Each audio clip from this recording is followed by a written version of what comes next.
Buddhist symbolism is the method of Buddhist art to represent certain aspects of Dharma, which began in the 4th century BCE. Anthropomorphic symbolism appeared from around the 1st century CE with the arts of Mathura, the Greco-Buddhist art of Gandhara, and were combined with the previous symbols. Various symbolic innovations were later introduced, especially through Tibetan Buddhism. Early symbols. It is not known what the role of the image was in early Buddhism, although many surviving images can be found, because their symbolic or representative nature was not clearly explained in early texts. Among the earliest and most common symbols of Buddhism are the stupa and the relics therein, the Dharma chakra or Dharma wheel, the Bodhi tree and the distinctively shaped leaves of this tree, and the lotus flower. The Dharma wheel, traditionally represented with 8 spokes, can have a variety of meanings.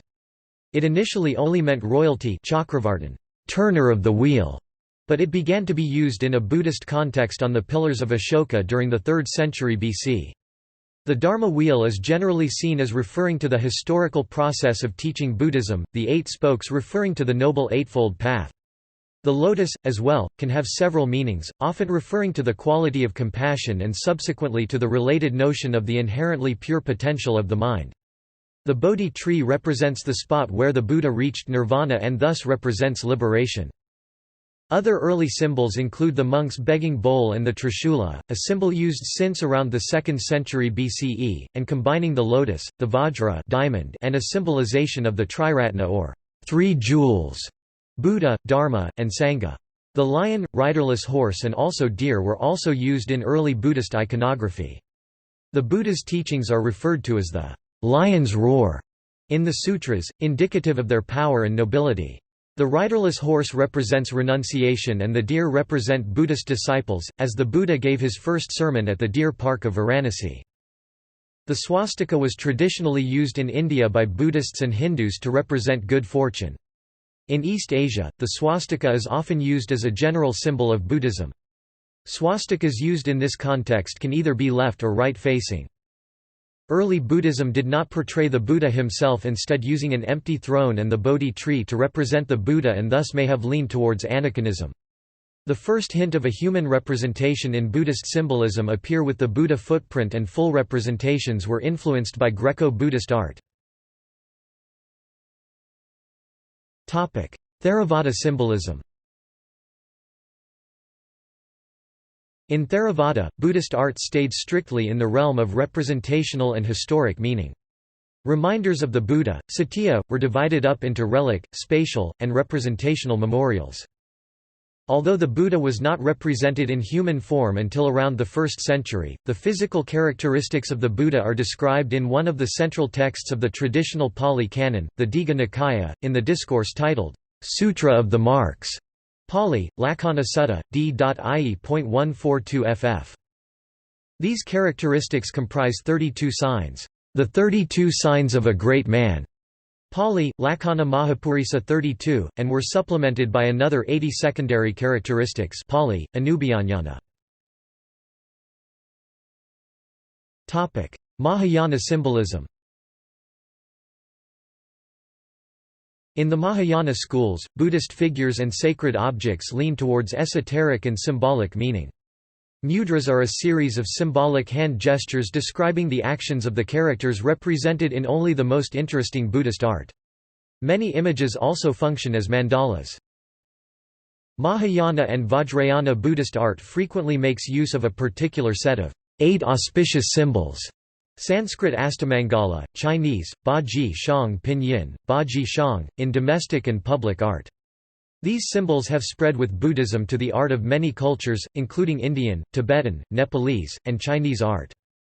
These symbols are lotus flower, representing purity and enlightenment; endless knot, or the mandala, representing eternal harmony; goldenfish, representing conjugal happiness and freedom; victory banner, representing a victorious battle; wheel of the Dharma, representing knowledge; treasure vase, representing inexhaustible treasure and wealth; parasol, representing the crown, and protection from the elements; conch shell, Representing the thoughts of the Buddha, in East Asian Buddhism, the swastika is a widely used symbol of eternity.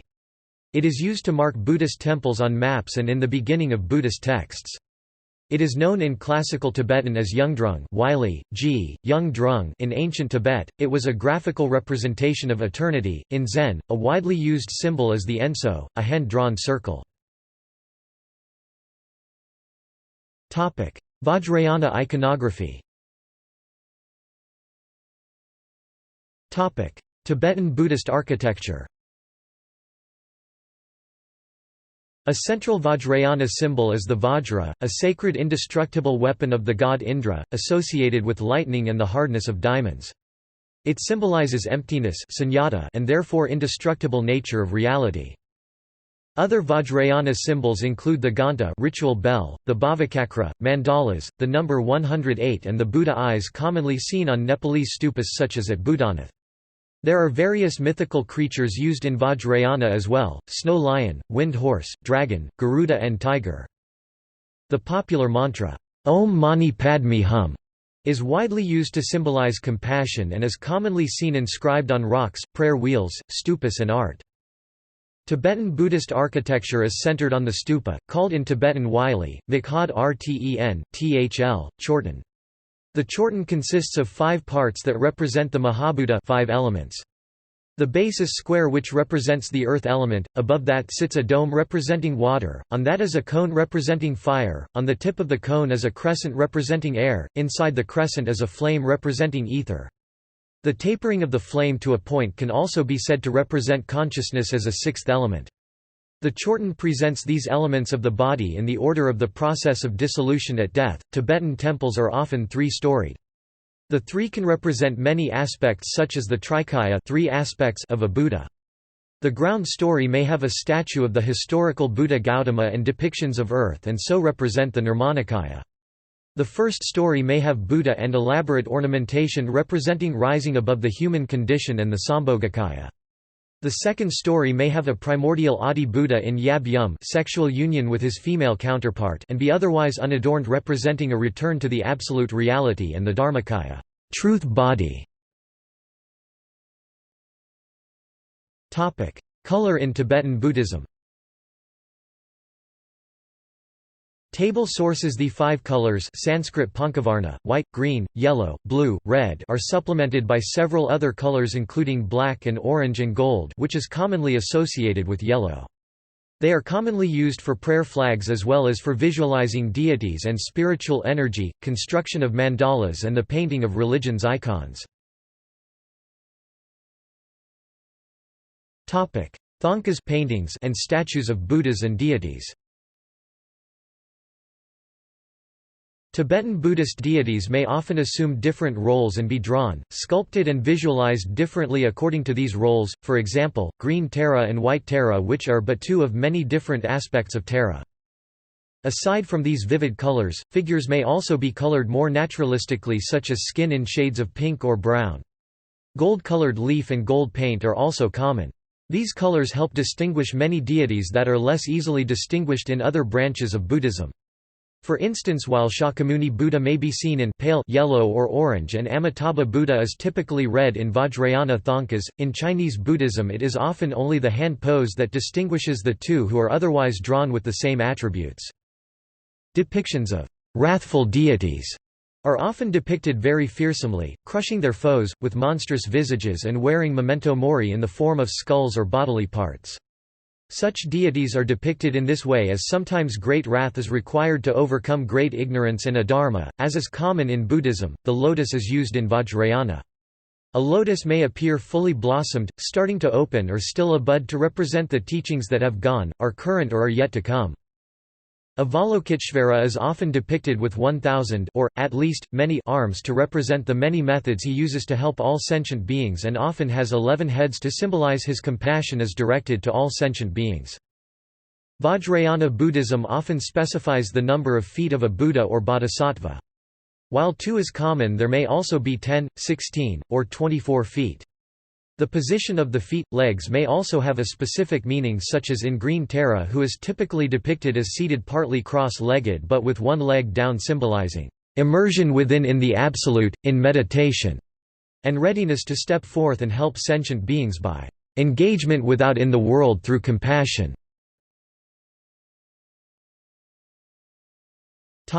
Symbolic physical attributes of Buddhism. Robes in different sects symbolism.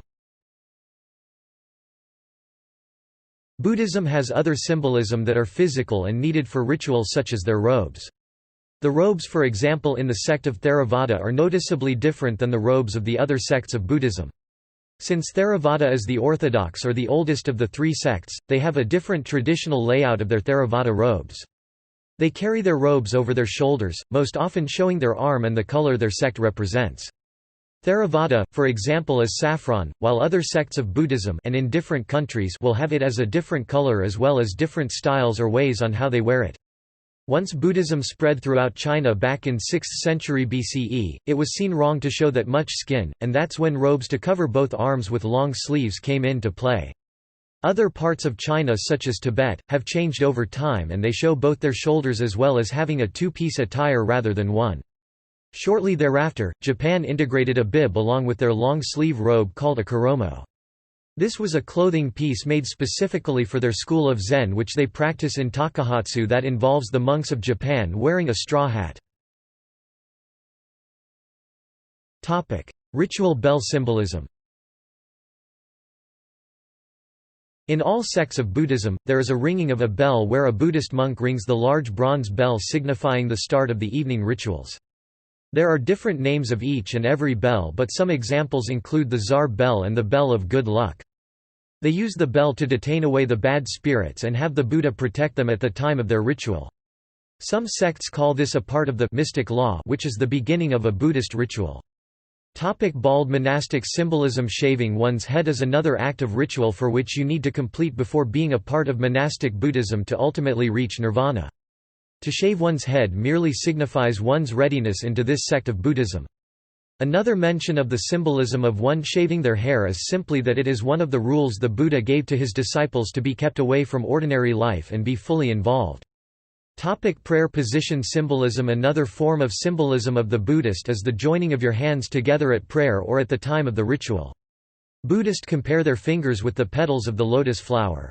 Bowing down is another form of symbolic position in the act of the ritual. When Buddhists bow in front of the Buddha or to another person, they aren't bowing at the physical, the human or the statue, but they are bowing at the Buddha inside of them, the human, or at the statue.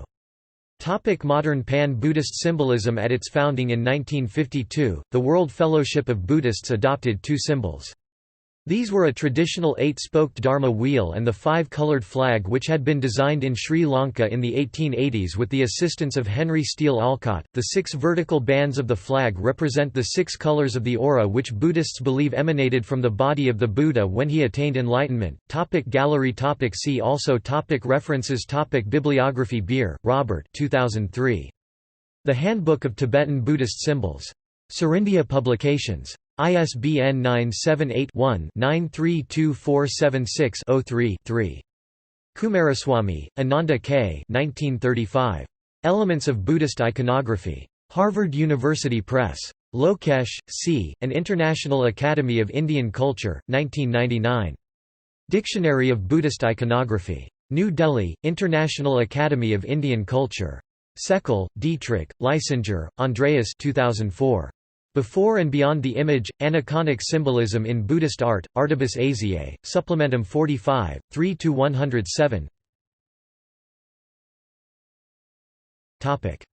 External links. Sacred Visions, Early Paintings from Central Tibet, an exhibition catalogue from the Metropolitan Museum of Art, fully available online as PDF, which contains material on Buddhist symbolism. Website showing iconic representations of the 8 auspicious symbols along with explanations. The 8 auspicious symbols of Buddhism — a study in spiritual evolution. General Buddhist symbols. Tibetan Buddhist symbols. Buddhist Tantric symbols. Buddhist symbols, the 8 auspicious signs.